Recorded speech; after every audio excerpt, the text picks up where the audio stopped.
नमस्कार मंडळी, आजच्या नवीन व्हिडिओमध्ये तुम्हा सगळ्यांचं स्वागत करते। तर माझ्या घरची अवस्था चला आज तुमच्यासोबत शेअर करते। तर असा काही हा हॉलचा नजारा आहे। अजून तिथे कलर काम बाकी आहे, त्यामुळे जे काही चाललं आहे ते तुम्ही बघतच आहात।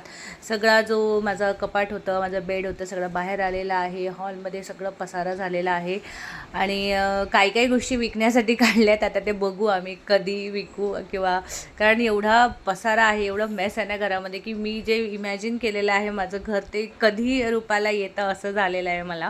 कारण की ते जवळजवळ 4 ते 5 महिने झालेत माझं घराचं काम सुरू आहे आणि काहीच करू शकत नाही आहे। त्यामुळे जस्ट एका रूममध्ये आम्ही स्टक झालेलो आहोत सध्या। एक रूम आणि एक किचन आहे। तर हे होतं माझं जुनं किचन, जे आता कन्वर्ट झालेलं आहे एका मिनी बेडरूममध्ये, जी स्वीट आणि सिम्पल खूप छान बनणार आहे। या सगळ्या गोष्टी झाल्यावर मी तुमच्यासोबत शेअर करेनच। इकडचं आहे ते टॉयलेट बाथरूम आम्ही पूर्ण रेनोव्हेट केलेलं आहे, पण त्यामध्ये सुद्धा भरपूर काम बाकी आहे। आणि हा मधला स्पेस दिसते तो वॉश बेसिन आहे।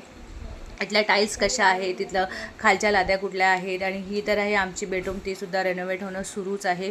एकत्र घराचं रेनोव्हेशन सुरू म्हणजे काढलेलं आहे, कारण की एकदा सुरू केलं ना की ते संपवलेलं बरं। आणि याच्या पुढचे निदान 10-15 वर्ष तरी मी या घराला अजून काही हात लावणार नाही, की रेनोव्हेशनचं काम करणार नाही, असं आहे। आणि किचन तर तुम्हाला एक झलक मी दिलेलीच होती, अजून तरी त्याच्यामध्ये भरपूर काम बाकी आहेच माझं।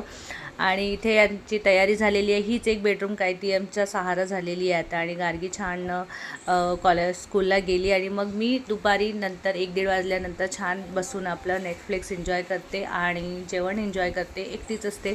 तर हा आमचा बिस्तरा। तर अशा पद्धतीने काही सुरू आहे।